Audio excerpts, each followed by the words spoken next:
Kepada Bapak kami persilakan dengan hormat.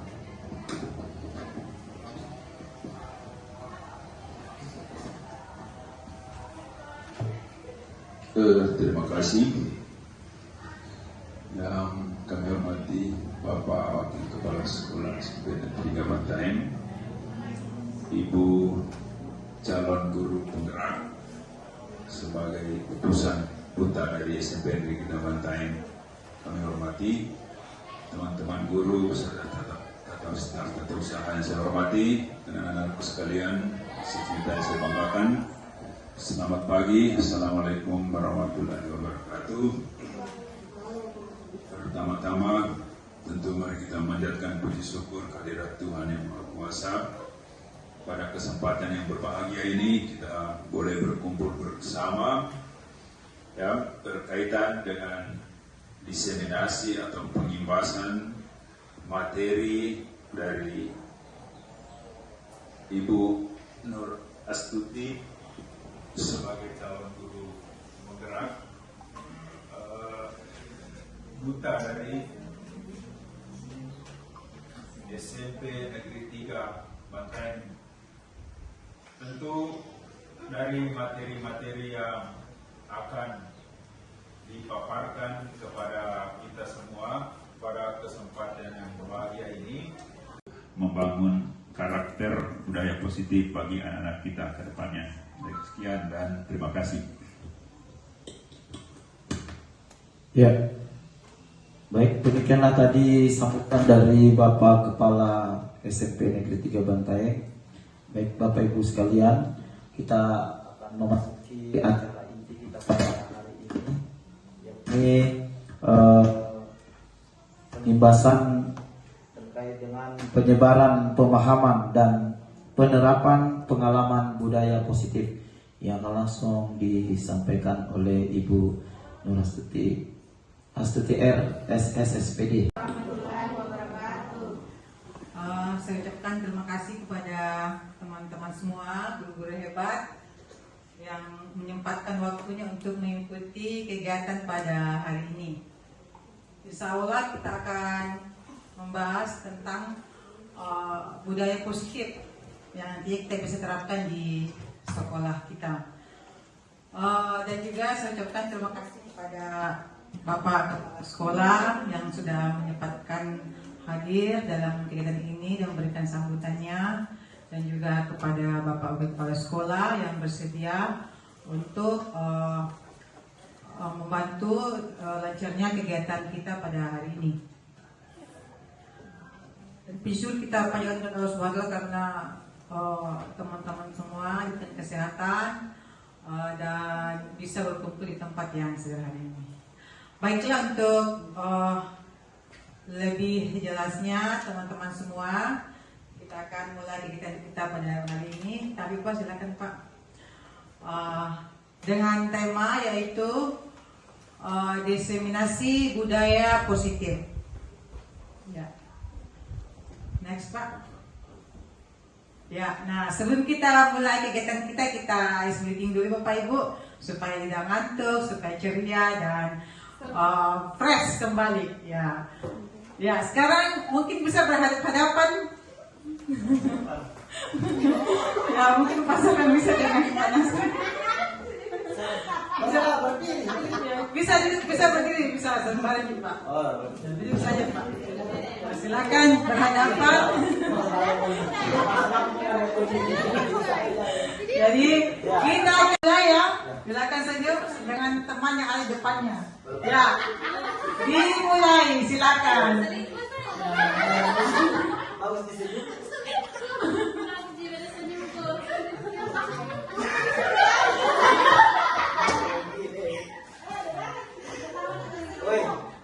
Bahaya, tatap matanya yang bahaya, makin tadi.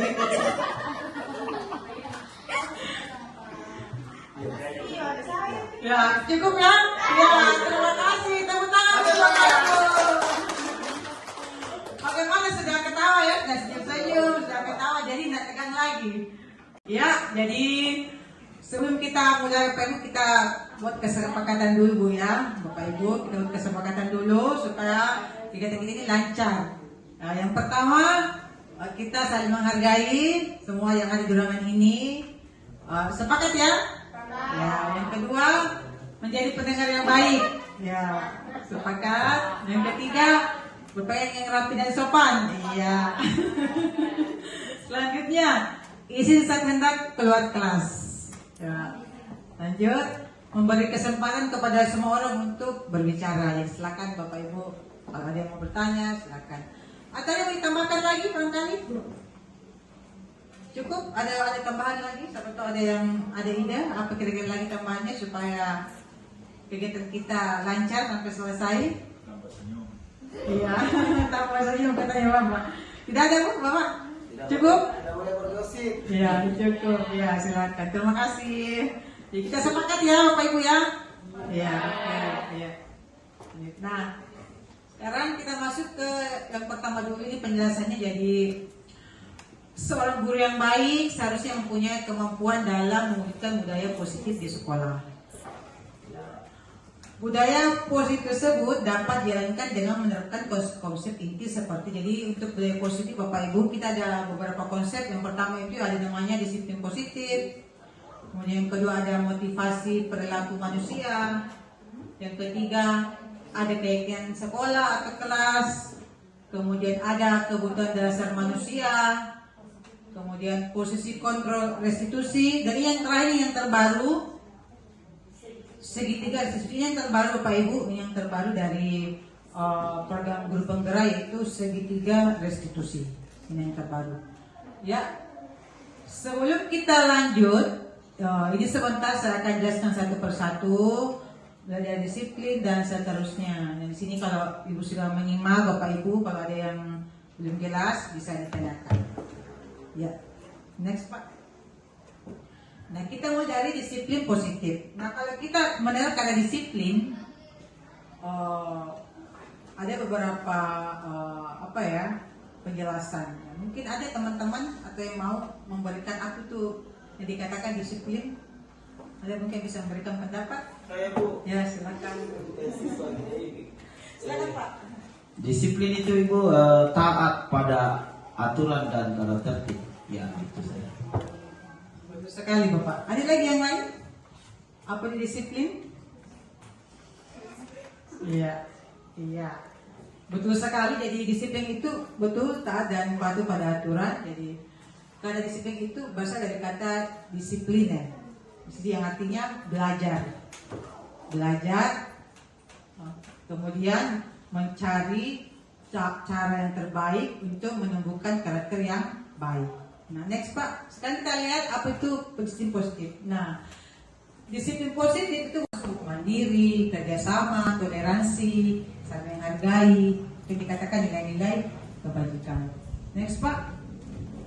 Nah, disiplin positif lebih ke arah disiplin diri yang dapat mengontrol diri dalam melakukan segala tindakan. Jadi disiplin ini bisa mengontrol diri kita, diri anak-anak kita. Jadi bukan hanya murid kita, tapi kita pun sebagai guru harus disiplin untuk bisa mengontrol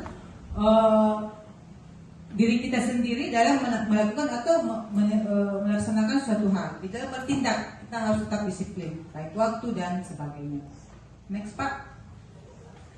Nah, disiplin ini dapat membuat murid memahami dan menyadari berdasarkan motivasi internal. Jadi yang kita harapkan Bapak Ibu, motivasinya itu dari internal, dari dalam, bukan karena paksaan atau karena takut dengan seseorang. Jadi betul-betul disiplin karena memang dari dalam dirinya sendiri, bukan karena orang lain. Bukan ya seperti ini, bukan karena paksaan atau mau dipuji atau karena mau dihukum sehingga disiplin. Dari yang kita harapkan adalah betul-betul anak disiplin karena memang dari dalam dirinya, internalnya, bukan karena dari luar. Saya rasa mungkin bisa kita pahami bahwa mendisiplinkan anak memang itu tantangannya sangat besar Bapak Ibu, luar biasa, perlu ekstra kesabaran. Karena saya tahu Bapak Ibu semua sudah lama mendidik anak murid di kelas, sudah pengalamannya sudah luar biasa. Jadi saya memang tantangannya seperti misalnya ya kita adakan pembiasaan soal berjamaah atau tadarus sebelum belajar. Kemudian mandiri. Anak-anak itu kan bisa mandiri. Mandiri dalam artian bertanggung jawab kepada dirinya sendiri dalam melakukan satu hal, segala hal, tindakan ataupun kegiatan-kegiatan yang diberikan dari sekolah ataupun dari bapak ibu gurunya. Kemudian berkepentingan global, artinya dia dalam bergaul itu betul-betul dia bermasyarakat. Dia berbaur dengan masyarakat di sekelilingnya dan teman-teman yang ada di sekolah. Kemudian bergotong royong. Bergotong royong ini banyak hal di lingkungan sekolah, di luar lingkungan sekolah, melakukan kegiatan sekolah ataupun istilahnya bergotong royong itu dalam hal bekerja sama seperti kita biasa lakukan di sekolah, membersihkan sekolah kita secara bersama-sama, kemudian turun ke masyarakat, kalau ada masyarakat yang terkena musibah dan sebagainya. Ataupun ada teman-temannya yang lagi sakit atau lagi ada tertimpa musibah, ya itu kita bisa berkunjung ke mereka bersama-sama. Itu sama dengan kita budayakan bergotong royong. Kemudian kreatif. Kreatif di sini ada banyak hal Bapak Ibu. Kreatif apa yang dalam pelajarannya, kreatif dalam artian dalam produk pembelajaran. Jadi ini banyak asumsi kreatif. Jadi anak kita dilatih kalau bisa mereka memiliki nilai kreatif dalam dirinya, bisa berimajinasi, berbuat yang dalam hal yang positif ya Bapak Ibu, yang positif. Kemudian bernalar kritis. Jadi itu pemikirannya itu betul-betul sudah menjangkau banyak hal. Jangan lupa Bapak Ibu bahwa yang kita ada ini adalah anak-anak sama set yang betul-betul dia itu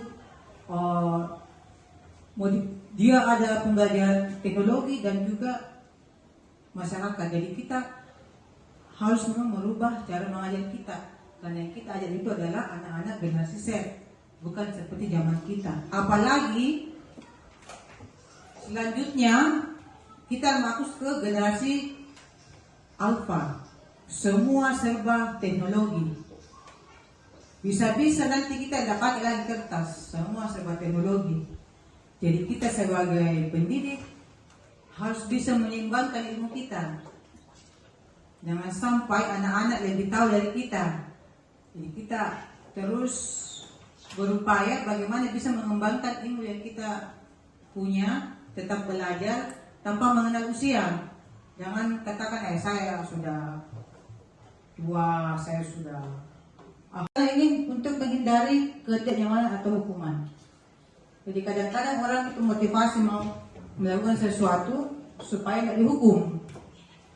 Yang kedua, untuk mendapatkan imbalan atau penghargaan dari orang lain. Jadi kadang-kadang juga ada orang yang mau kerja karena mau dapat imbalan atau mau dihargai orang lain baru mau bekerja. Ada juga dia bertindak karena berperilaku karena untuk menjadi orang yang mereka inginkan dan menghargai diri sendiri dengan nilai yang mereka percaya. Ada juga yang orang dia mau bekerja kalau sesuai dengan keinginannya, tidak mau kalau tidak sesuai dengan keinginannya, tidak mau bekerja. Dia mau kerja kalau memang dia yakin dengan apa yang dia kerjakan sesuai dengan kemauannya. Jadi dia tidak terpengaruh orang lain. Nah ini ada tiga perilaku manusia yang memotivasi untuk mereka bertindak. Next Pak. Oke, nah sekarang kita masuk ke keyakinan sekolah atau kelas. Oke. Sebelum kita masuk, apa itu keyakinan, apa itu peraturan, coba kita lihat di penjelasannya. Jadi, dalam membuat keyakinan sekolah atau kelas, guru berperan dalam mewujudkan terbentuknya keyakinan sekolah atau kelas dengan adanya kesepakatan antara guru dan murid. Nah, mungkin Bapak Ibu pernah dengar ada tanda tertib. Pernah Bu ya, ada tertib? Ya. Kemudian ada peraturan. Kemudian sekarang menjadi keyakinan kelas atau keyakinan sekolah. Kira-kira siapa yang bisa ada yang bisa menjelaskan apa sih itu peraturan? Ada yang bisa Bu? Apa itu peraturan?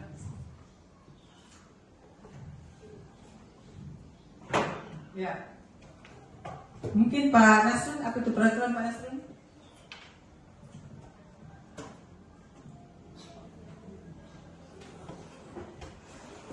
Pak Yusuf ada peraturan sambil tata tertib atau tidak? Peraturan sebenarnya sama dengan tata tertib yang harus Dilaksanakan, Pak ya? dilaksanakan. Iya. Terima kasih Pak. Jadi peraturan hampir sama tata tertib, iya benar sekali, hampir sama peraturan dengan tata tertib hampir sama. Nah, namun yang kita akan bahas ini adalah kita masuk ke keyakinan kelas atau keyakinan sekolah. Mengapa dari tata tertib berubah ke peraturan kemudian berubah ke keyakinan, itu ada perbedaannya. Jadi kalau peraturan itu yang membuat adalah sepihak. Misalnya, apa kelebihannya? Anak-anak lebih yakin melakukan karena yang buat dia sendiri. Kalau dia melanggar, dia akan malu sendiri karena yang buat mereka sendiri. Makanya kita tekankan dari peraturan ke keyakinan kelas. Contohnya Bapak Ibu, anak-anak misalnya membuat peraturan, kita dalam kelas bertanya anak-anak, sebelum kita mulai belajar, kira-kira kita buat peraturan apa dulu? Kalau kita yang buat, kita katakan tidak boleh ribut, tidak boleh keluar masuk dan sebagainya. Nah, alangkah baiknya kalau kesepakatan ini dibuat berdua atau dengan muridnya. Jadi sama-sama bertanggung jawab untuk melakukannya. Misalnya dari jangan terlambat, harusnya diganti dengan apa misalnya kata-katanya. Nah, kemudian dalam membuat keyakinan kelas kita gunakan kalimat positif. Yang mana itu kalimat positif? Yang tidak menggunakan kata tidak. Contoh, kenapa sih harus kalimat positif? Kenapa enggak? Kenapa kalau pakai tidak? Ada enggak gunanya? Ada, sangat beda sekali. Contoh, tidak boleh memakai lipstick. Yang kita ingat apanya? Lipsticknya. Tidak boleh makan di dalam kelas. Apa yang kita ingat? Makan di kelas. Tidak boleh terlambat. Apa yang diingat? Terlambatnya. Dan sehingga mengapa di keyakinan kelas kita menghilangkan kata tidak menjadi kalimat yang lebih positif. Nah, misalnya jangan ribut. Maksudnya kita ganti menjadi kalimat lain. Misalnya saling menghormati.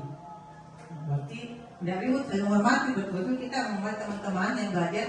Otomatis kita jangan ribut dan menghormati.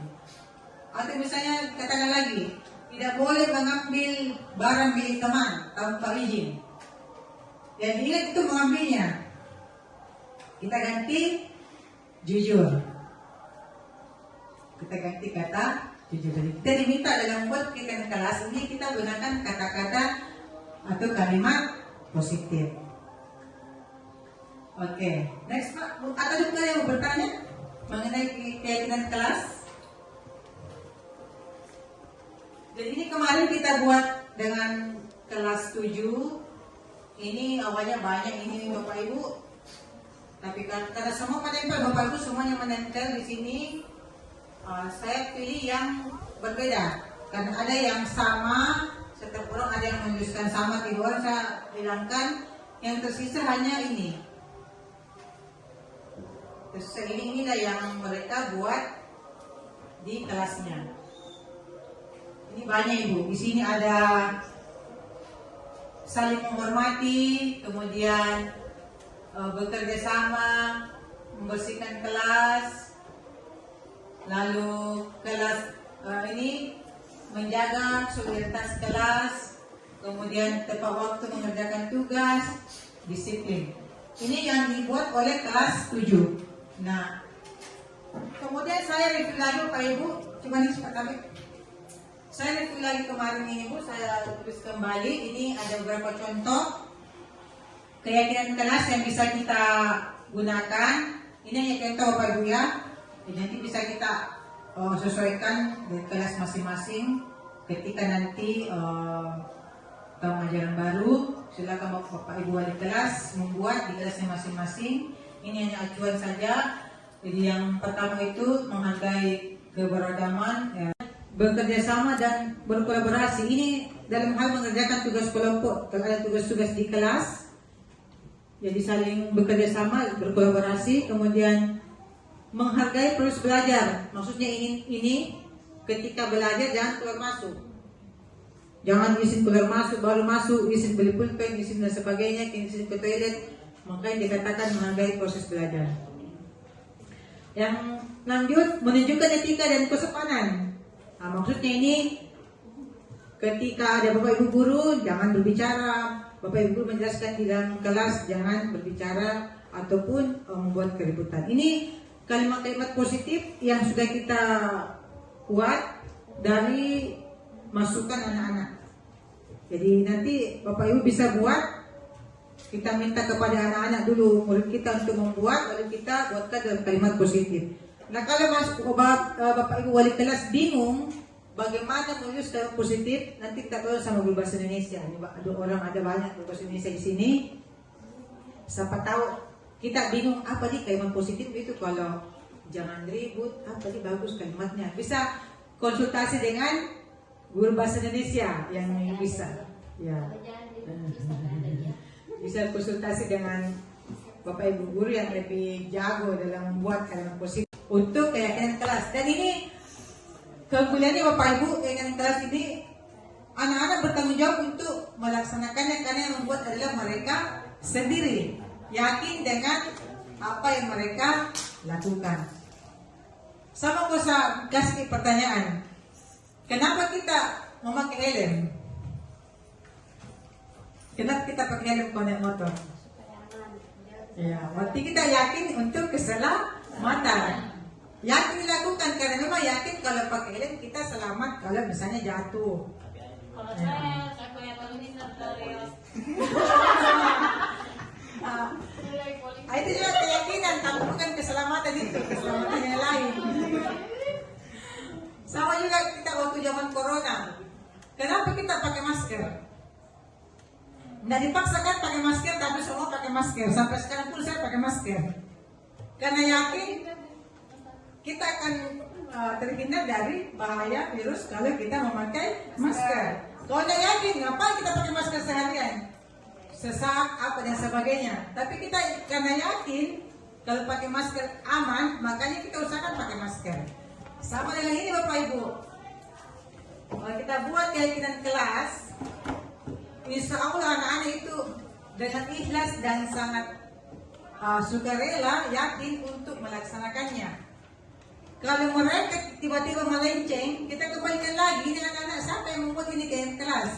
Kalian sendiri kan? Otomatis dia akan berpikir, oh ya betul itu Bu.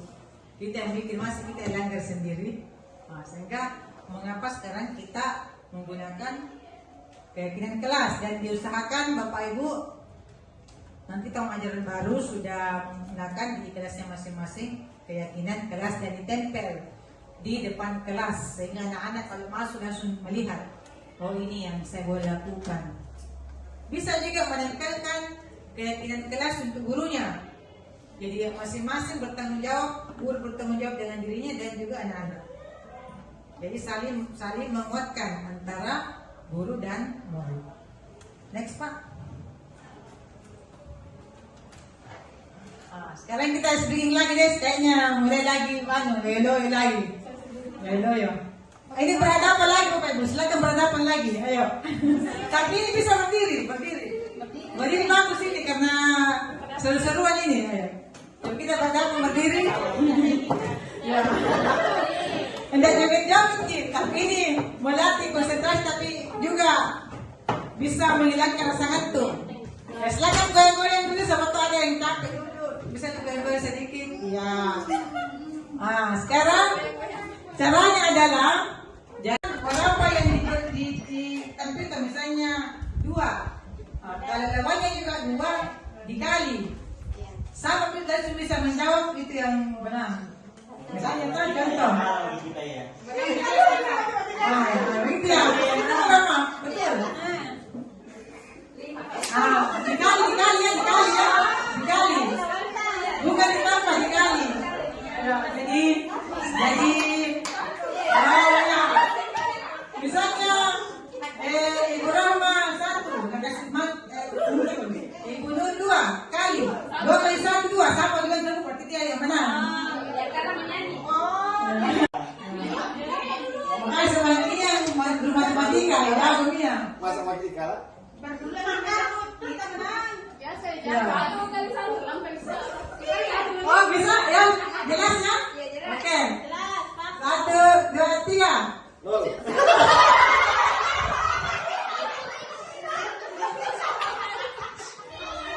Saya menang ya.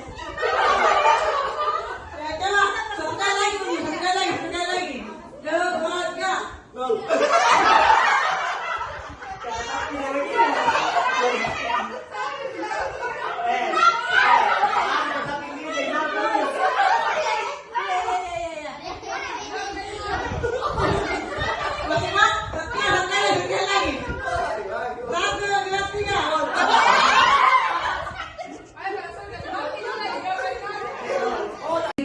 Katanya ketika kita bertindak ada sesuatu yang kita cari, ada sesuatu yang kurang yang kita butuhkan. Ya, tapi Pak next. Nah, menurut penelitian ada 5 kebutuhan dasar manusia. Yang pertama, bertahan hidup. Yang kedua, kasih sayang dan rasa diterima. Yang ketiga, penguasaan. Yang keempat, butuh kebebasan. Yang kelima, butuh kesenangan. Nah, kalau ibu-ibu butuh apa kira-kira ibu?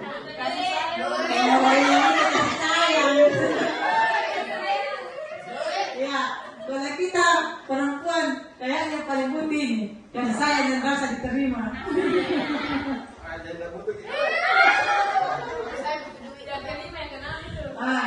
Ya. Kalau yang lain kan ini kebebasan. Kebebasan dan kesenangan. Dan kesenangan dari katanya kalau bertahan hidup. Jadi katanya kalau kita bertindak apapun itu ada tujuannya. Ketika melanggar sesuatu berarti ada yang kurang dari kelima ini. Nah, coba lihat kasusnya tadi Pak next. Nah, ada kasus, studi kasus yang berhubungan dengan 5 kebutuhan dasar manusia. Ini studi kasusnya ini hendaknya ini yang hanya contoh ya, contoh saja, contoh. Contoh studi kasusnya. Jadi Ibu Asti wali kelas 9B sedang bingung menghadapi ulas salah satu murid kelasnya bernama Idris. Beberapa anak telah mengeluhkan Idris yang sering kali meminta bekal makan siang mereka secara paksa. Jika Anda menghadapi situasi yang dihadapi seperti Asti, apa yang Anda lakukan? Menurut Anda, kira-kira apa alasannya Idris melakukan hal itu? Nah, ini ada opsi jawaban tuh yang sudah kita siapkan. Ayo Pak next. Nah, ada beberapa opsi jawaban yang kita sudah siapkan. Alasan pertama yaitu adalah karena ia lapar. Betul sekali. Karena ia lapar dan orang tuanya tidak memberikannya bekal makan siang. Maka kebutuhan dasar yang sedang berusaha dipenuhi oleh Idris adalah kebutuhan untuk bertahan hidup atau survival. Jadi Idris ini tidak bisa kita serahkan langsung. Sebetulnya dia betul-betul lapar dan tidak punya bekal, dan dia mau makan, otomatis dia mengganggu temannya atau meminta makan temannya secara paksa. Ini untuk jawaban alasan pertama Bu ya, yang kita bisa dapatkan bahwa kenapa sih si Idris memaksa mengambil makan temannya, karena dia ingin bertahan hidup, dia lapar, dia mau makan. Oke Pak next. Nah, alasan berikutnya ada yang kedua, yaitu karena dia merasa senang temannya jadi memperhatikan dia. Ketika temannya melaporkan tindakannya itu pada gurunya dan gurunya memberitahu orang tuanya, sehingga orang tuanya jadi memperhatikan dia, maka kebutuhan dasar yang dipenuhi Idris adalah kebutuhan akan kasih sayang dan rasa diterima. Jadi tidak boleh kita langsung mentah-mentah menyalahkan Idris. Barangkali dia butuh kasih sayang, mau diperhatikan. Dia bikin ulah karena mau diperhatikan.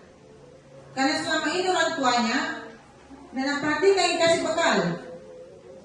Dengan cara begitu menurut Idris, oh berarti kalau saya bikin ulah, pasti guru saya melapor ke orang tua saya. Orang tua saya akan memperhatikan saya dengan memberikan saya bekal. Ini untuk alasan yang kedua. Jadi dia mau disayang dan merasa diterima. Next, Pak. Alasan yang ketiga adalah karena temannya jadi takut dengan dia dan menuruti keinginannya. Maka sebetulnya Idris sedang berusaha memenuhi kebutuhan dasarnya akan kekuasaan. Jadi Idris ini mau sosok berkuasa dengan cara memaksa mengambil bekal temannya akan kebebasan. Jadi ketika Bapak Ibu murid kita berulah di kelas, kita jangan langsung menyalahkan, wah kau memang anak yang enggak mau diatur, kau memang bandel, kau memang enggak mau mendengar. Kita tanya dulu, mungkin ada sesuatu yang ia butuhkan yang mungkin di rumah dia dapatkan, dia hanya dapatkan di sekolah. Jadi memang ini Bapak Ibu kita memang punya harus kesabaran yang samudra, karena anak-anak kita karakternya berbeda-beda dan saya yakin Bapak Ibu semua sudah pengalaman, sudah tahu itu, sudah berapa tahun mengajar saya yakin sekali. Ini hanya tambahan ilmu saja supaya kita bisa sharing-sharing bahwa sebenarnya anak-anak kita itu seperti itu karena memang dia membutuhkan sesuatu, bukan karena bertindak begitu saja ada sesuatu yang hilang dari kita. Nah, dan sebenarnya di kebutuhan ini Bapak Ibu juga kita sebenarnya juga butuh. Kita butuh itu, orang tua juga butuh. Kadang kita berulah karena kita mau diperhatikan. Jadi begitu pun jangan buat kita. Jadi ini suatu pengalaman yang baru buat saya, yang saya dapatkan. Mudah-mudahan kita bisa sama-sama dalam mendidik anak kita ini, murid kita bisa kita lebih sabar dan lebih mendekati anak-anak untuk mengetahui apa sebenarnya yang mereka inginkan. Dan memang ini butuh waktu yang bukan waktu yang singkat, memang butuh kesabaran dan proses yang panjang. Karena yang kita lakukan sekarang dampaknya itu akan kita terima bukan sekarang, tapi mungkin beberapa tahun ke depan setelah mereka dewasa dia baru ingat, oh betul guruku pernah menjelaskan di sekolah seperti ini. Nah, sekarang saya baru dapatkan. Jadi memang tidak langsung begitu disampaikan hari ini, minggu depan dia berubah. Tidak seperti itu. Memang ada proses-proses yang kita harus jalani dan kita harus menunggu. Karena yang kita lakukan hari ini akan berdampak ke beberapa tahun ke depan untuk masa depan mereka. Next, Pak. Nah, kemudian selanjutnya Bapak Ibu adalah posisi kontrol manusia. Nah, ketika seseorang murid melakukan suatu perbuatan yang bertentangan dengan nilai-nilai kebajikan atau melanggar peraturan, hal itu sebenarnya dikarenakan mereka gagal memenuhi kebutuhan dasar mereka. Nah, inilah tadi Bapak Ibu kaitannya bahwa sebenarnya ketika seseorang itu atau murid melakukan suatu perbuatan yang kita anggap salah, sebenarnya dia itu sedang mencari atau dia ada yang kurang terhadap kebutuhan dasarnya. Apa dia karena tidak bisa bertahan hidup, atau mungkin butuh kesenangan, atau mungkin butuh kasih sayang, atau mau karena kebebasan, atau karena mau dia dianggap berkuasa. Jadi anak-anak yang kita lihat memang dia suka selalu merasa berkuasa, kita bisa berikan dia jadi ketua kelas. Dia tersalurkan dia punya kebutuhan. kebutuhannya tersalurkan. Anak-anak yang suka butuh kasih sayang dan sebagainya, kita selalu dekati. Jadi kita, saya rasa ibu juga tahu semua lah karakternya anak-anak. Kita tahu yang mana-mana yang butuh ya butuh sesuatu dari kelima ini, kita bisa berikan kepada mereka sehingga dia merasa terpenuhi apa yang dia ingin, apa dia ingin cari selama ini terpenuhi. Kadang tidak dapat di rumah, dia cari di sekolah. Tidak dapat di sekolah, mereka cari di rumah. Jadi kalau bisa Bapak Ibu, sekolah ini merupakan tempat yang mereka selalu merontak. Hasilnya kalau kita suka mengumpul, anak-anak akan memberontak, kemudian menjadi pendendam, menyalahkan orang lain. Jadi dia lama-lama akan memberontak dan menjadi pendendam karena kita suka menghukum dan mengadili. Kemudian jadi lalu yang berikutnya, kalau suka mereka merasa bersalah, dia akan suka menyembunyikan sesuatu, dia suka menyangkal, dia suka berbohong karena selalu salahkan. Akhirnya dia cari supaya dia salahkan, dia berbohong atau menyalahkan orang lain. Bukan saya Bu, bukan saya Pak, karena mau disalahkan. Kemudian yang berikutnya, kalau sebagai teman, mereka nanti ketergantungan juga sama kita. Kalau terlalu bersahabat dengan kita, nanti mereka tergantungan sesedikit ke gurunya, sesedikit tanya gurunya, tidak mandiri. Kalau yang manajer, kalau pemantau, itu dia biasa menyesuaikan. Kalau diawasi dia rajin, tapi kalau diawasi main lagi. Kan biasa kita suruh membersihkan, kalau diawasi membersihkan, tapi kan yang tidak pergi, tinggal juga bercerita. Itu pemantau. Kalau manajer betul-betul memuaskan watak dan karakter, memang betul-betul muncul dari dalam dirinya, bukan karena dari luar atau dari orang lain.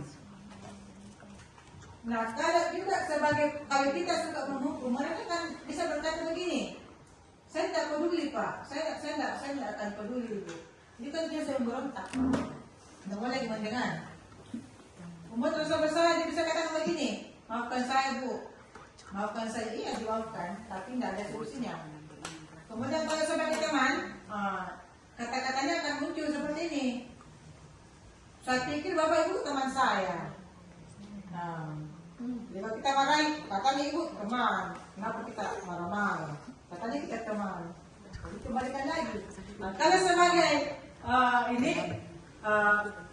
pemantau, dia bisa katakan begini, saya akan dapat berapa Bu, bintang berapa kalau saya lakukan, dapat nilai berapa Bu saya kalau saya kerjakan. Ini kalau kita memantau. Misalnya, dia tadi mengungut sampah, dia kadang menagih, Bu saya suka tadi mengungut sampah, berapa kita kasihkan nilai. Dia memantau, dia menagih kita. Ya. Tapi kalau manajer, ya, kadang-kadang dengan itu, ya, kadang-kadang itu seperti itu. Kalau sebagai manajer, dia sendiri akan evaluasi dirinya dan menjadi lebih baik tanpa kita apa-apakan. Dia betul-betul sadar bahwa yang dia kerjakan itu memang adalah baik dan memang tanggung jawabnya. Kemudian nah, apa kaitannya dengan dunia apa kaitannya dengan dunia berkualitas? Kalau penghukum, murid akan meletakkan dulu di luar dunia berkualitas. Jadi kita maksudnya menghukum, dia nggak kompetik dari dunia pemikirannya bahwa guru itu baik, guru itu jahat. Dia akan bukan seperti itu kalau menghukum. Dia tidak tersimpan di memorinya. Kita itu dari jangkauannya. Kalau sebagai teman-teman bersalah, dia akan meletakkan guru dalam dunia berkualitas, mungkin akan tersimpan di banyaknya walaupun kita suka menyalahkannya. Selanjutnya, kalau kita sebagai teman, dia akan menganggap kita sebagai orang yang sangat penting dalam hidupnya. Dia apa yang gurunya sebutkan, aturkan dia terima. Nah, untuk manajer, ini paling ideal karena mereka meletakkan dirinya sebagai individu yang positif dalam dunia berkualitas. Dia memang yakin bahwa memang saya ini seperti ini karena memang saya bisa, bukan karena orang lain. dia menyadari kemampuannya. Apa terakhir Pak tadi? Next.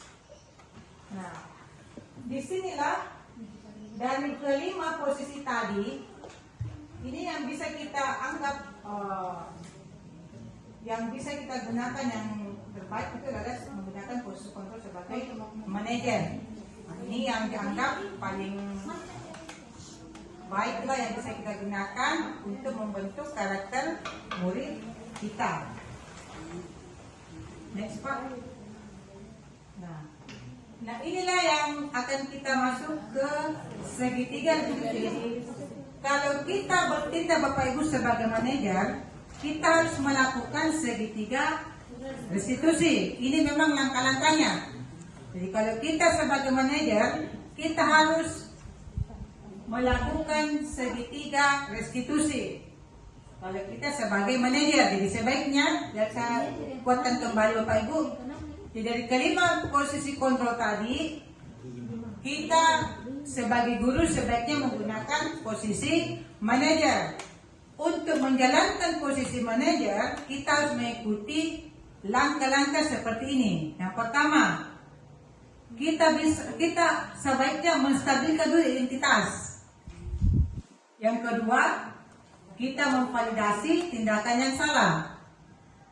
Yang ketiga, menanyakan keyakinan. Jadi ini kita gunakan segitiga restitusi ketika kita bertindak sebagai manajer. Jadi pasangannya kalau kita sebagai manajer harus menggunakan segitiga restitusi.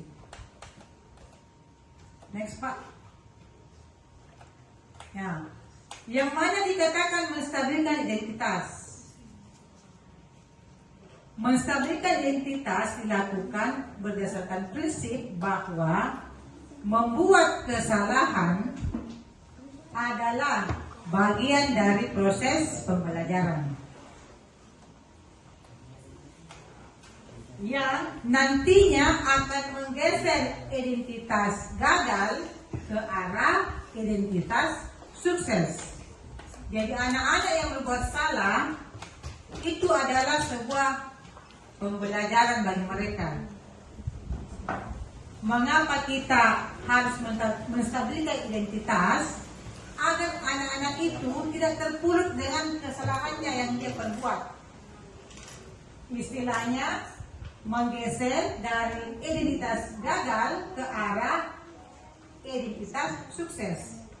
Jadi kita menstabilkan identitas. Jangan langsung mematikan bahwa memang kamu memang salah, kamu kenapa seperti itu. Itu membuat dia semakin merasa bersalah dan bisa-bisa membunuh karakternya. Next Pak. Yang kedua, tadi kembali ke mana? Untuk menstabilkan integritas, kita bisa gunakan kata-kata ini Bapak Ibu.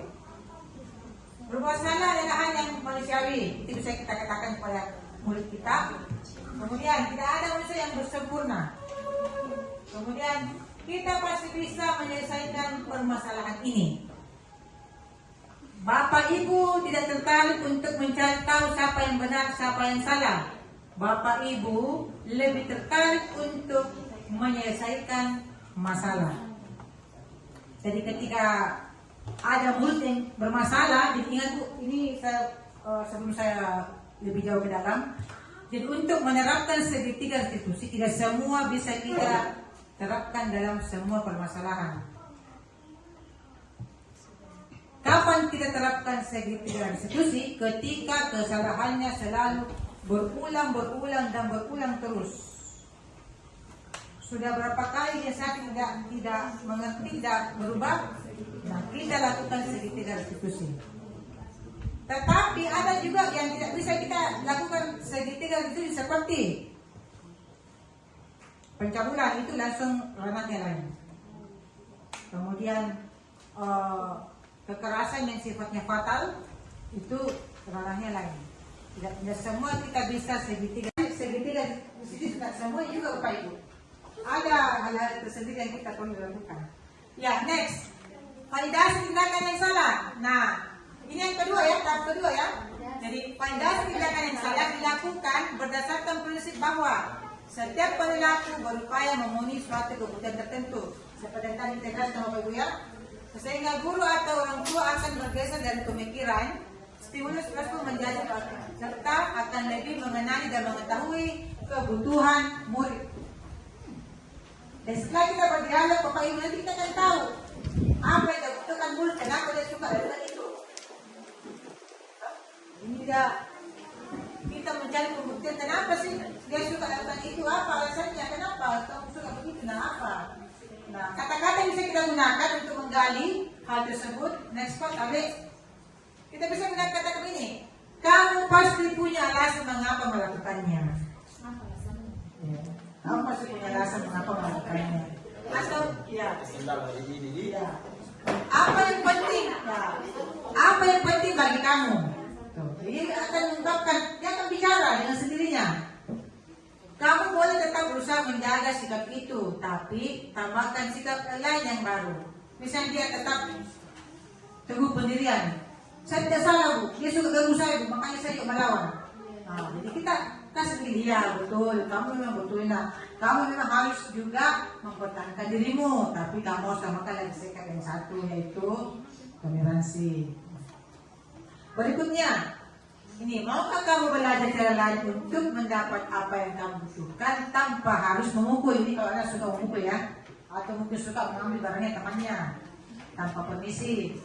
Jadi bisa kita gunakan kata-kata itu. Dia bisa menjawab dan kita bisa menggali, oh ini anak berbuat karena memang seperti itu. Dia semata-mata kita langsung menyalahkan. Nah, yang terakhir, yang ketiga adalah menanyakan keyakinan. Nah, itulah mengapa kita ya Bapak Ibu membuat keyakinan kelas. Karena nanti akan kembali sendiri ke anak-anak ketika dia melanggar. Kita kembalikan ke keyakinan yang mereka buat dan sudah disepakati bersama. Seperti ini. Menanyakan keyakinan dilakukan dengan memberi pertanyaan-pertanyaan bermakna kepada murid untuk menumbuhkan motivasi secara intrinsik atau motivasi dari dalam, bukan dari orang lain, sehingga mampu mengaitkan keyakinannya dengan tindakan yang salah.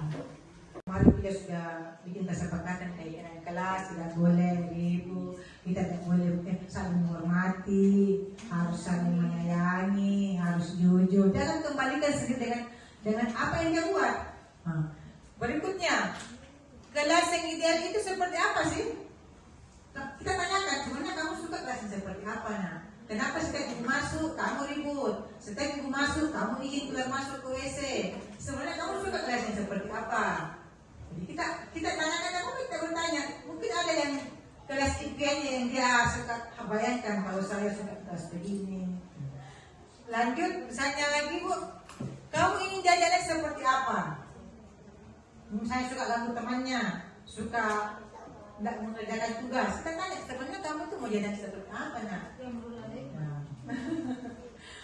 Kemudian selanjutnya kita bisa katakan apa yang kamu rasakan ketika kamu melakukan itu. Kamu menjadi orang yang seperti apa? Jadi kita bertanya, kemudian dia menjawab, kita bisa menggali sebenarnya anak maunya seperti ini. Bukan berarti kita mengerti maunya murid, bukan juga, tapi kita tidak salah juga kita bertanya, sebenarnya apa mereka inginkan dari kita? Mungkin kita mengajar terlalu banyak ceramah, atau kita mengajar mungkin terlalu cepat. Dia suka gurunya yang kalau mengajarnya jangan terlalu cepat, atau suka gurunya kalau mengajar diselingi dengan lucu-lucu. Tidak apa-apa aja kita bertanya, supaya tahu apa yang mereka sukai. Oke. Nah, sebenarnya saya ada mau tampilkan juga video yang berhubungan dengan ini Bapak Ibu segitu supaya kita tahu ya prosesnya bagaimana. Untuk lebih jelasnya kita masuk di YouTube Pak. Tapi di sini ada contoh Ibu yang saya buat.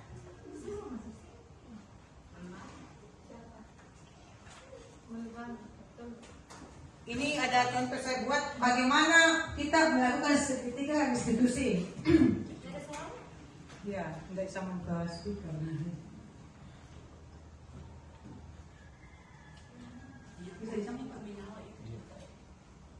Ini ada 2 kasus. Kita bisa lihat sebentar sama-sama, dengarkan sama-sama bagaimana institusi yang bisa kita lakukan kepada anak-anak. Memang ini memang kita ya sahabat lah. Kata saya Bapak Ibu semua orang yang sudah berpengalaman, pasti semua jam terbang mengajar yang sudah tinggi semua.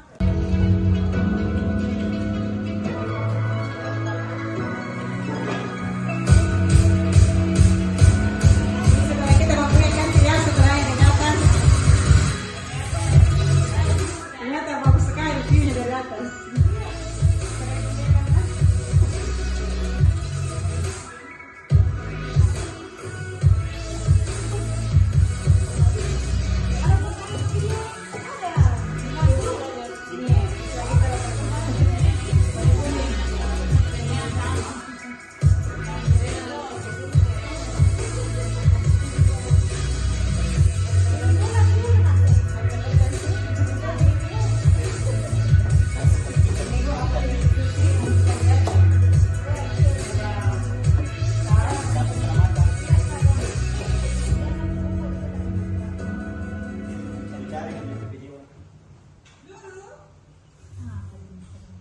Anaknya suka terlambat.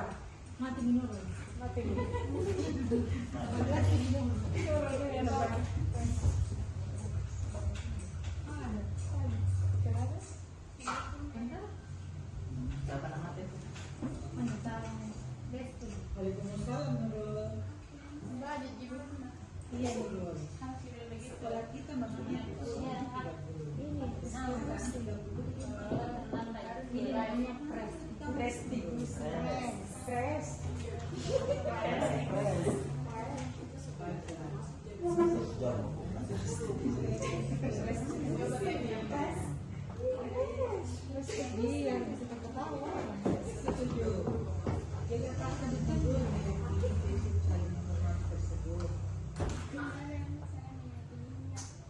apakah Nurul bersedia berbagi masalah kekeluargaan ini?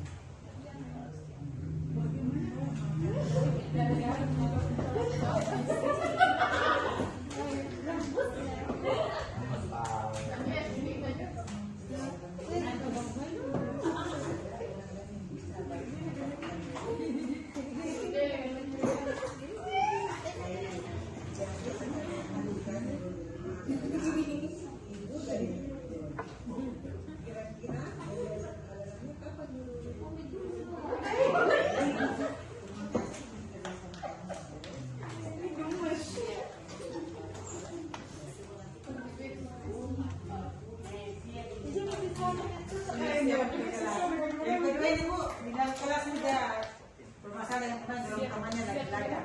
Yang kedua tuh masalah yang Nurul. siang Nurul.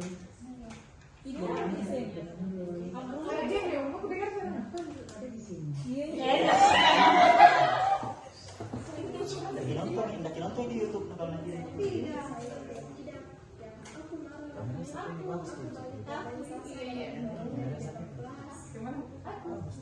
Pasti akan marah dan kesal.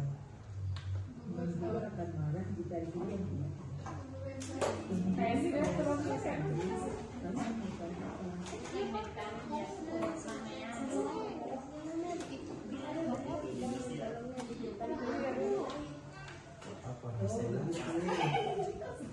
Pasti kami karena ada seperti itu. Ya namanya, ya tapi saya ajar saja. Ya saya pada diri loh men. Saya boleh saya butuh dengan tidak. Ya wajar ya.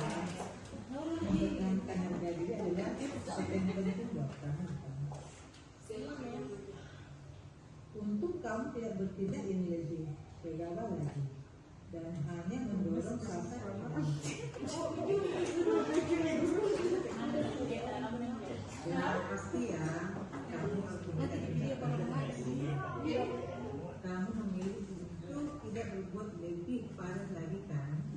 Saya sebenarnya kalau pakai online, Iya perlu. jadi saya tidak menunjukkan sikap itu. Nah, sekarang kita lihat tindakan kamu yang mendorong Sasa di kelas. Tindakan kamu itu kira-kira sesuai dengan keyakinan kelas atau prinsip kamu tidak? Jadi kira-kira keyakinan atau prinsip mana yang kurang sesuai dengan keyakinan kamu? Saya bisa lebih proaktif,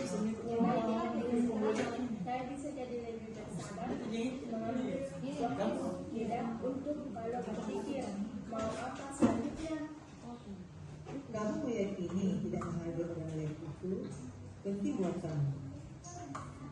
Yakinlah memang. Iya, setuju. Kita harus saling menghargai. Namun ada lebih keyakinan yang kita sepakati bersama yang dijalankan apabila kita tidak menghargai. Kira-kira kamu bersedia menanggapi masalah ini tidak? Kalau kau memperbaiki masalah ini, kamu menjadi seperti apa?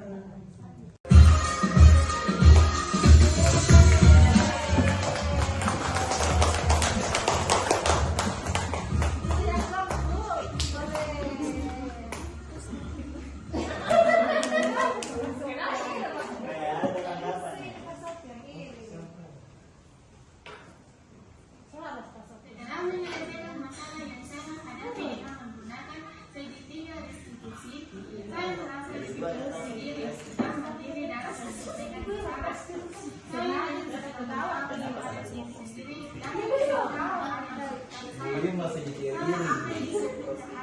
saya sebagai orang lain. Terima kasih memang tadi.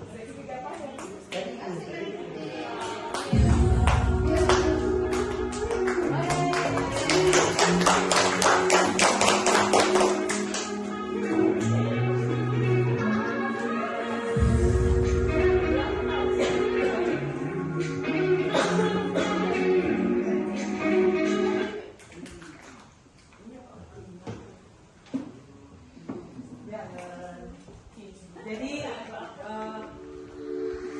demikian untuk tadi contoh penerapan segitiga restitusi kepada murid kita.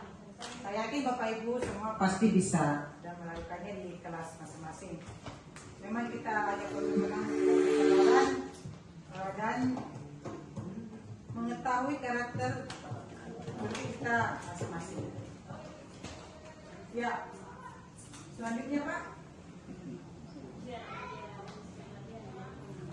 Atau mungkin ada yang ditanyakan dari video tadi? Ada yang mau bertanya sebenarnya dari video tadi? Apakah ada yang ditanyakan? Apa pengertian restitusi? Restitusi itu Bu adalah suatu cara proses di mana menumbuhkan karakter baik pada murid kita. Jadi restitusi itu cara yang kita gunakan untuk bisa menumbuhkan karakter baik pada peserta kita atau murid kita. Jadi makanya di sini silakan segitiga restitusi.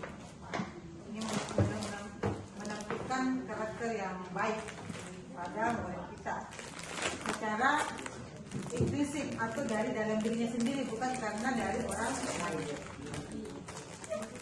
Nah, jadi di sini dapat kita simpulkan Bapak Ibu, seorang guru yang baik itu seharusnya mempunyai kemampuan dalam mewujudkan budaya positif di sekolah. Jadi, katanya kalau sebagai guru yang baik itu sebaiknya bisa mewujudkan budaya positif di sekolah. Yang mana budaya positif Bapak Ibu?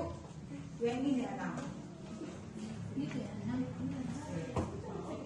Sebaiknya, tapi memang kita butuh terus belajar bagaimana untuk menemukan pernah ini di sekolah ataupun dalam diri kita sendiri sebagai seorang pendidik. Tapi saya yakin Bapak Ibu semua sudah berpengalaman dan bisa melakukannya. Next Pak. Iya, jadi terima kasih Bapak Ibu. Namun sebelumnya setelah ini kita ada sesi tanya jawab. Mungkin ada yang mau bertanya, 1-2 orang mengenai materi kita tadi. Silakan Bapak Ibu.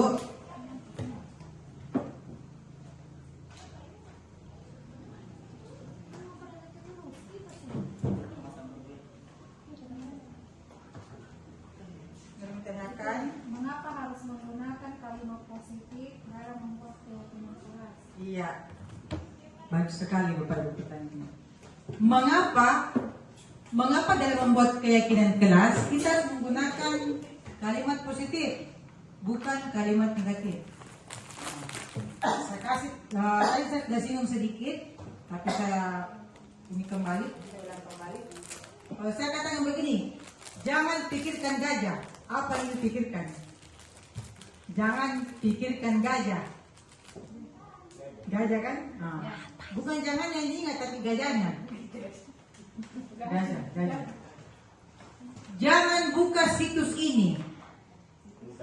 Tapi dia buka situs. Jangan buka situs ini. Yang dia itu buka situs, bukan jangannya. Model psikologi seperti itu.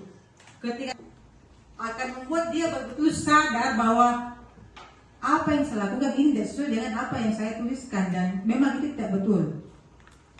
Saya rasa seperti itu Bapak Ibu. Jadi mari nanti kita lihat perkembangannya, bagaimana keberhasilan ini kita bisa raih dengan membuat keyakinan keras. Apakah betul-betul anak-anak meningkat prestasinya, kemudian keinginan ke sekolahnya juga lebih bersemangat, dan ketika kita mengajar kita merasa tenang dan nyaman mengajar anak-anak murid kita. Jadi saya berharap sekali Bapak Ibu apa yang kita dengarkan bersama-sama pada hari ini betul-betul bisa kita laksanakan, walaupun memang tidak segampang itu karena sesuatu yang baru itu memang butuh proses. Ya, semua gampang kita membalik telapak tangan, butuh proses. Tapi namun saya yakin karena Bapak Ibu semua sudah berpengalaman, sudah mengajar bertahun-tahun, saya yakin Bapak Ibu semua sebenarnya sudah biasa melakukan, cuma tidak menyadari kalau biasa Ibu melakukan itu.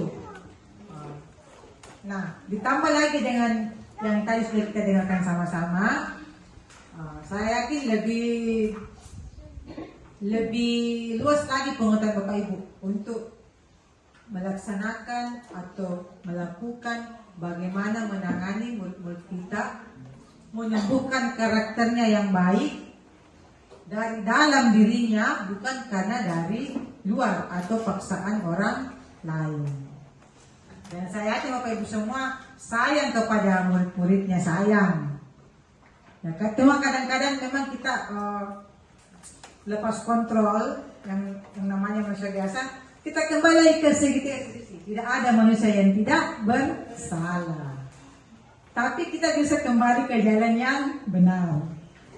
Iya, jadi saya rasa itulah saya katakan tadi, saya yakin Bapak Ibu semua bisa. Jadi saya berdiri di sini Bapak Ibu bukan karena saya menggurui, bukan karena saya merasa saya lebih tahu, tidak. Cuma saya mendapatkan ilmu ini dan saya diminta untuk menyampaikan, mengimbaskan kepada teman-teman yang ada di sekolah yang saya imbas, supaya sama-sama kita bisa berubah, sama-sama kita berkolaborasi, bekerja sama untuk membangun sekolah kita, mendidik murid kita, membuat mereka memiliki karakter yang baik untuk masa depannya. Apa yang kita lakukan hari ini Bapak Ibu, dampaknya hasilnya kita akan dapatkan beberapa tahun ke depan. Bukan hari ini, tapi kita akan lihat ketika dia sudah mulai memasuki dunia kerja, mulai memasuki dunia yang lebih tinggi, itu yang teringat di hatinya, bahwa saya pernah diminta ibu guru untuk jujur, saya harus disiplin, saya harus bertanggung jawab, saya harus empati, saya harus toleransi. Itu yang dia bawa nanti ke dunia kerja, ke dunia yang lebih nyata. dia akan dapatkan. Kalau kita hanya selalu menyimpan amarah, anak-anak akan lambat laun mengikis kita dari ingatannya, karena itu akan menyakiti perasaannya.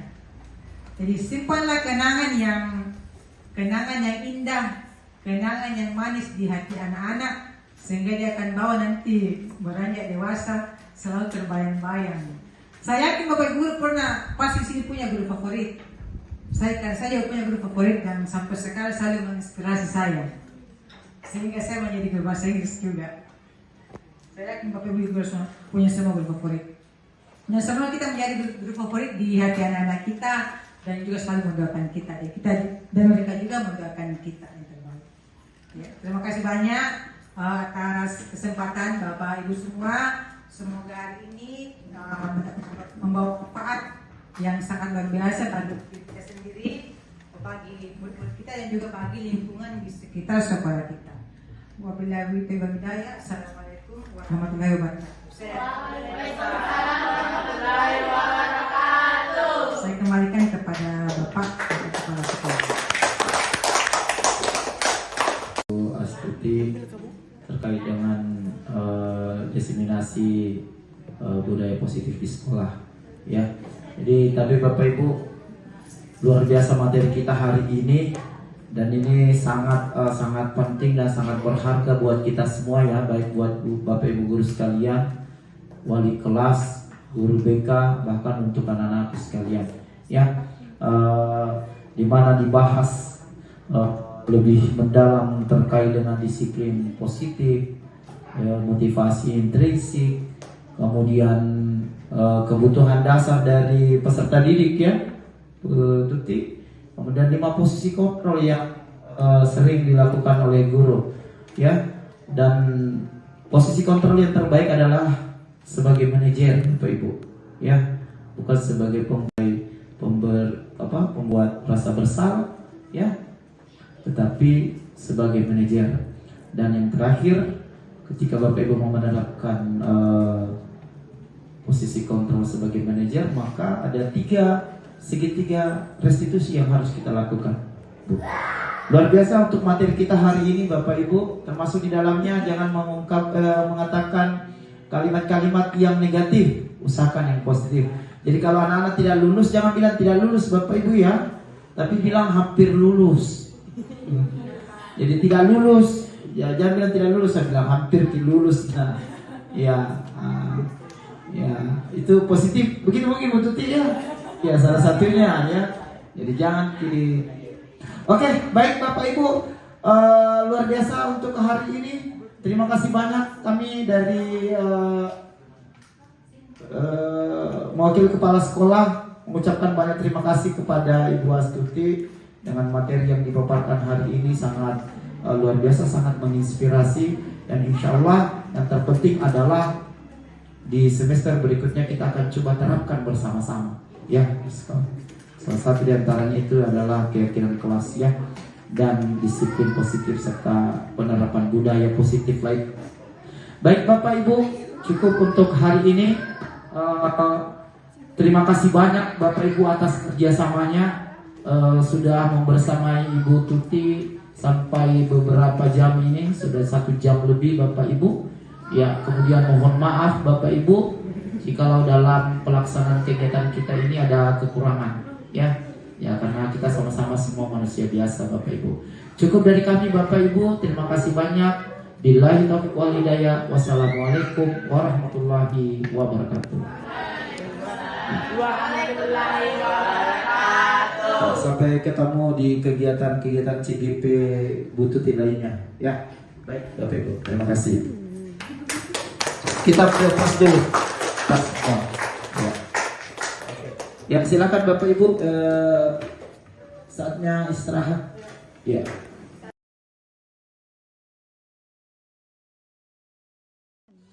Assalamualaikum warahmatullahi wabarakatuh, anak-anakku semua. Waalaikumsalam warahmatullahi wabarakatuh. Bagaimana kabarnya hari ini? Alhamdulillah baik. Ya, terima kasih sudah meluangkan waktunya untuk hadir pada hari ini. Jadi hari ini kita akan membuat sesuatu yang namanya keyakinan kelas. Ada yang tahu apa itu keyakinan kelas? Iya, masih bingung ya? Nah, keyakinan kelas sama dengan peraturan kelas. Kalau tata tertib, tahu apa namanya tata tertib? Yang sama kita pasang dari ini? Peraturan, tahu bahasa ngerti kan apa itu tata tertib?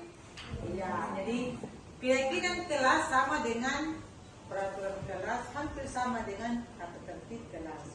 Cuma bedanya keyakinan kelas itu kita buat atas kesepakatan kita bersama, bukan yang buat sendiri, tapi kita musyawarah bersama apa yang kita akan lakukan di kelas. Jelas ya?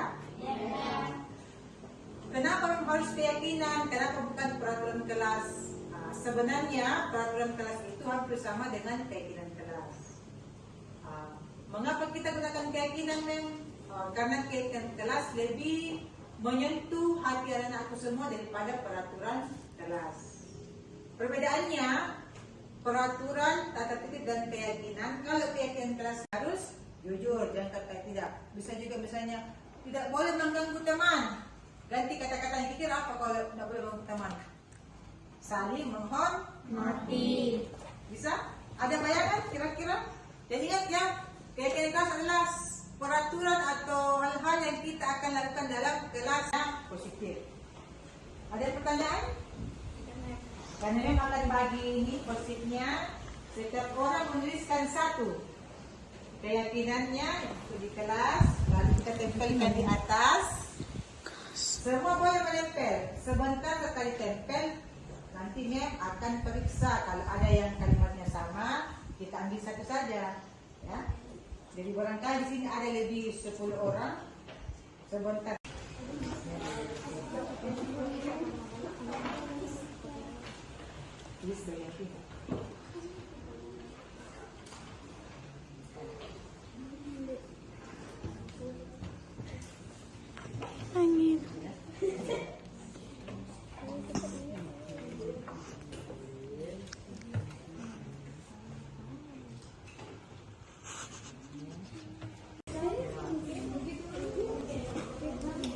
Pokoknya apa yang kira-kira kita lakukan di kelas supaya kamu merasa nyaman di kelas, dan apa yang kita tulis itu tidak membanding kamu, tapi kamu harus melakukannya, dan kita harus melakukan.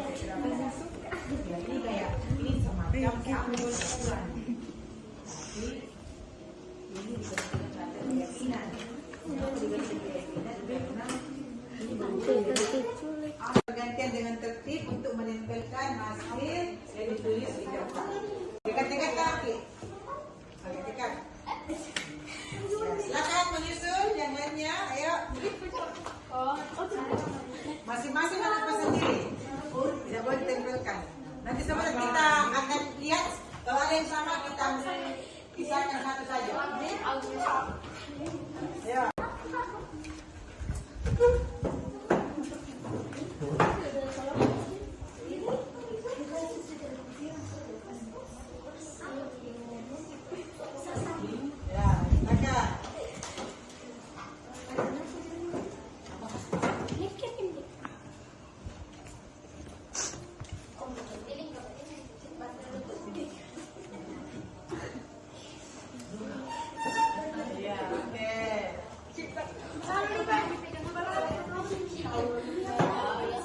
Silakan.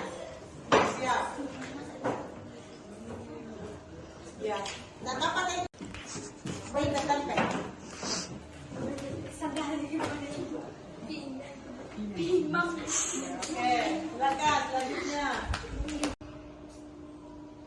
Oke, anak-anakku semua, terima kasih banyak sudah menuliskan dan menempelkan keyakinan kelas yang akan kita pasang di kelas kita. Coba kita satu-satu ya.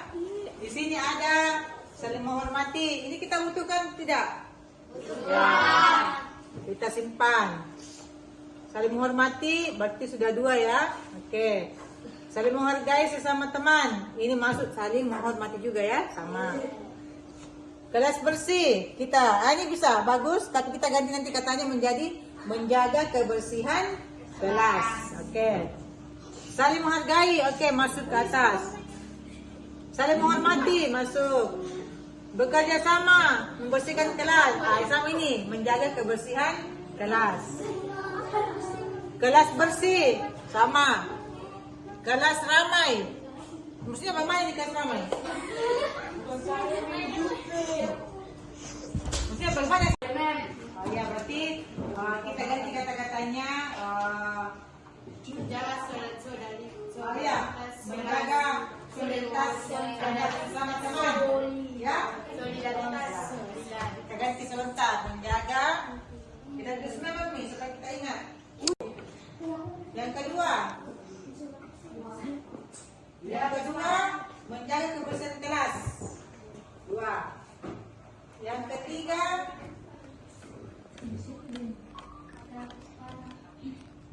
menjaga solidaritas kelas. 3. Yang keempat, disiplin.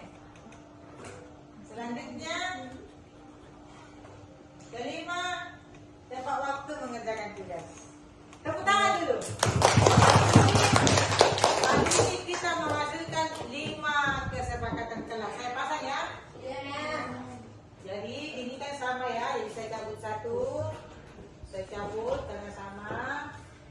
Kita ambil ini menjaga kebersihan kelas. 2.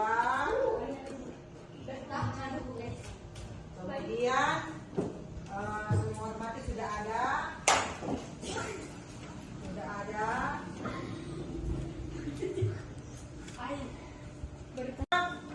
Keyakinan kelas yang telah kita hasilkan hari ini. Apa yang pertama? Saling menghormati. Yang kedua? Menjaga kebersihan kelas. Yang ketiga? Menjaga solidaritas. Solidaritas. Solidaritas kelas. Yang keempat? Tepat waktu Mengerjakan tugas. Yang kelima? Disiplin. Nah, dari kelima keyakinan yang telah kita hasilkan hari ini, saya berharap kita semua dapat melaksanakan ini semua dilaksanakan dengan penuh rasa kesadaran dan keikhlasan. Karena kenapa? Yang membuat adalah kita sendiri, bukan orang lain ya. Ini kita betul-betul laksanakan dengan sebaik-baiknya. Memang kalau misalnya dikerjakan memang ada hukumannya, tidak ada, bukan hukuman yang kita gunakan, tapi mencari caranya bagaimana supaya bisa terlaksana ini ya. Bukan hukuman yang kita cari ya. Misalnya kalau tidak mengerjakan tugas dapat hukuman, tidak. Bukan hukuman seperti apa yang dimaksud. Kita mencari solusinya bagaimana supaya PR-nya bisa selesai. Ya. Oke, ya. Kalau ini kalau kelasnya tidak bersih bagaimana? Ya. Kita mencari cara bagaimana bagi tugas sehingga masing-masing semua anggota kelas bekerja. Jangan ada yang menyapu, tidak ada yang santai, ada yang setengah mati. Ya, jadi sama-sama bekerja. Bagaimana menjaga supaya kelas tetap solid? Artinya harus saling menghormati, saling menyayangi, saling menghargai, jujur dan sebagainya. Kemudian disiplin. Disiplin ini banyak ya. Dapat waktu ke sekolah, dapat waktu masuk di kelas, dapat waktu mengerjakan tugas dan mengumpul tugas. Kemudian gimana maksudnya kan? Ya, silakan.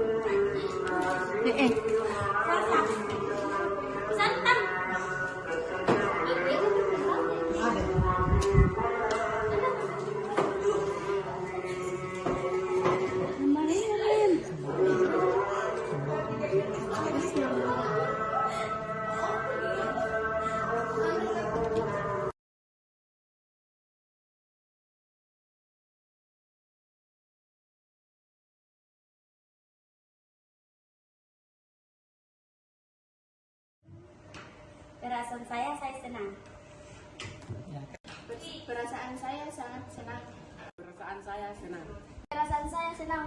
Perasaan saya senang.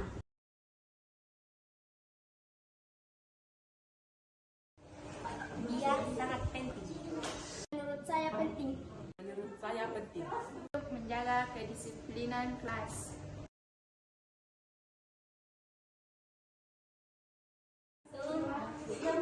Supaya kelas lebih baik. Supaya kelas kita tertib. Supaya kelas kita